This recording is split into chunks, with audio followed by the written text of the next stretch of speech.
1,85,000 కోట్ల రూపాయలు అప్పు చేసి ఆ డబ్బులు ఎవరికి ఇచ్చారు? ఒక్కటంటే ఒక్క పథకం అన్న అమలు చేశారు చెప్పమనండి. ఆడబిడ్డ నిధి అని ఇక్కడ కూర్చున్నటువంటి చాలా మంది మహిళలకి నెలకి 1,500 రూపాయలు ఇస్తామని చెప్పారు. పెన్షన్ రాకపోయినా, ఏ పథకం రాకపోయినా మీకు 1,500 రూపాయలు ఇస్తామన్నారు. ఇంతవరకు ఆ పథకం గురించి ఎక్కడ మాట్లాడాలా?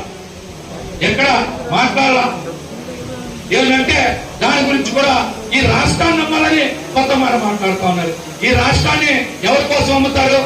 ఆడవాళ్ళకి నెలకి 1,500 రూపాయలు డబ్బులు ఇవ్వడానికన్నా ఈ రాష్ట్రాన్ని అమ్మాలని మాట్లాడుతూ ఉన్నారు.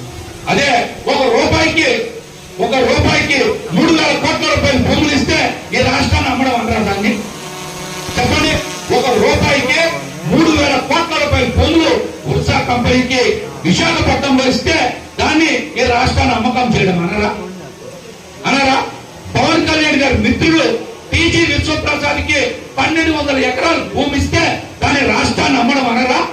పేద సామాన్య మహిళలకి 1,500 రూపాయలు ఇస్తేనంట రాష్ట్రాన్ని అమ్మడం అంటారంట.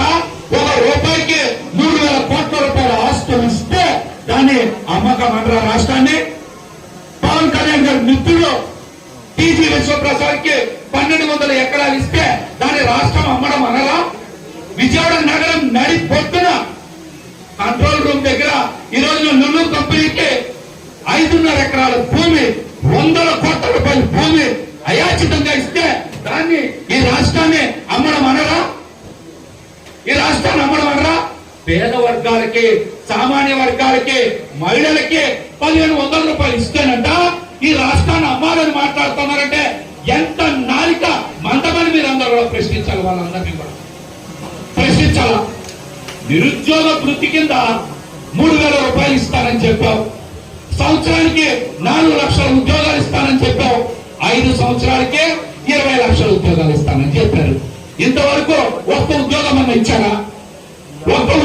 ఇచ్చారా? దాన్ని మనం ప్రశ్నించాలి. సంవత్సరానికి 4 లక్షల ఉద్యోగాలు, 5 సంవత్సరాలకి 20 లక్షల ఉద్యోగాలు అని చెప్పి ఒక్క ఉద్యోగం కూడా ఇవ్వకపోగా నిరుద్యోగులను మోసం చేసి ఈ రోజున నిరుద్యోగ వృత్తి వల్ల నిరుద్యోగులందరూ తిరగబడాలా? చంద్రబాబు గారు నాయుడు ఇంటిని ముట్టడి చేయాలా? వాళ్ళందరూ కూడా మరొక పక్కన మీరు కూడా తెలుసుకోవాలా. ఒక గ్యాస్ సిలిండర్ ఇచ్చి సంవత్సరం మొత్తం ఇచ్చామని చెప్పారు. ఈ సంవత్సరం ఇస్తున్నారో లేదో తెలియట్లా. తెలవట్లా. మనం సంక్షేమ పథకాల గురించి పోరాటం చేస్తా ఉన్నాం. ఈ రాష్ట్రం